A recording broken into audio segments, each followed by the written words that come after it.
What's something your family always celebrated privately that other families do publicly? In my family, we did what we called Passing Day every year on June 11th. It wasn't like a normal celebration with cake and presents. We'd wake up at 3:11 a.m. exactly. My dad would play this really specific song from the 70s about surviving, and we'd all gather in the living room wearing white. Mom would lay out this old Polaroid of my Uncle Roland, who died before I was born, and we'd all have to touch it. My dad would make us all drink this nasty smoothie thing that was like tomato juice and raw eggs and some other stuff I never knew. He said it was life force, but it made me gag every time. The rule was, you couldn't stop drinking until the song ended. The weirdest part was we couldn't talk about Passing Day to anyone outside our house. Not even my grandparents knew we did this. I found out in middle school that normal families just have like regular birthdays and anniversaries. I guess the worst part was the isolation room. After the smoothie thing, we'd each have to spend exactly 1 hour alone in a dark closet. Dad called it the void, and said it was to help us understand what Uncle Roland went through. As a kid, I was terrified of the dark and would sob the entire time. But Dad said that was part of it, that I needed to feel the fear to appreciate being alive. When I got older, I started asking questions, like why we celebrated someone dying in such a weird way. Mom would get all quiet and Dad would get super intense saying I didn't understand what a gift it was to be here. I remember him grabbing my shoulders once when I was 15, and I was like crying because I wanted to sleep over at Miranda's house on Passing Day. He looked at me with these wild eyes and said, Passing Day was the only reason I existed. I think that was when I started to realize something was off. Miranda's family just had normal traditions like Christmas and Thanksgiving. They didn't make her drink disgusting smoothies or lock her in closets or wake up at weird times.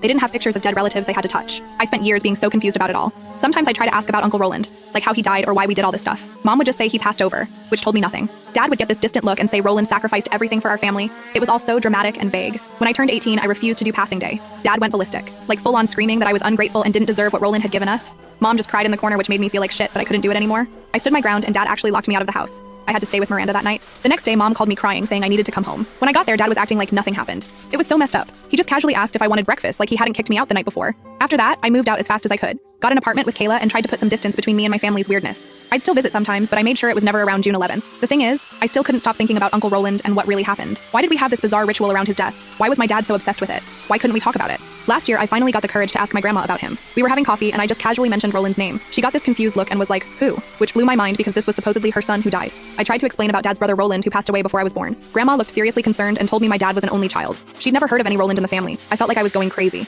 I went home and dug through old family albums looking for that Polaroid we used during Passing Day. I couldn't find it anywhere. I was seriously starting to think I'd imagined the whole thing. Maybe Passing Day was some elaborate game my dad made up. But why would he invent a fake dead brother? A few weeks later, I found this old box hidden behind some insulation. Inside was the Polaroid of Uncle Roland, but it wasn't a picture of a man. It was a picture of a little boy, maybe 7 or 8 years old. And written on the back was, Cody, age 8, summer camp 1985. Cody is my dad's name. There were other things in the box too. I didn't have time to read it all, but I took some pictures with my phone when my parents weren't looking. That night, I read through what I'd captured. The journal was my dad's from when he was a kid. Apparently, he had a near-drowning experience at camp when he was 8. He was underwater for over 4 minutes and was technically dead before they resuscitated him. The time of the incident? 3:11 a.m. The date? June 11th. Everything started making sense in the most twisted way. There was no Uncle Roland. Roland was what my dad called the part of him that died that day. The Passing Day ritual was commemorating my dad's own near-death experience. The isolation in the dark closet was supposed to simulate drowning, but the most disturbing part came at the end of the journal entries. My dad wrote that when he was on the other side, he made a deal with something he called the void. He promised to honor it every year with a ritual if it would let him come back to life.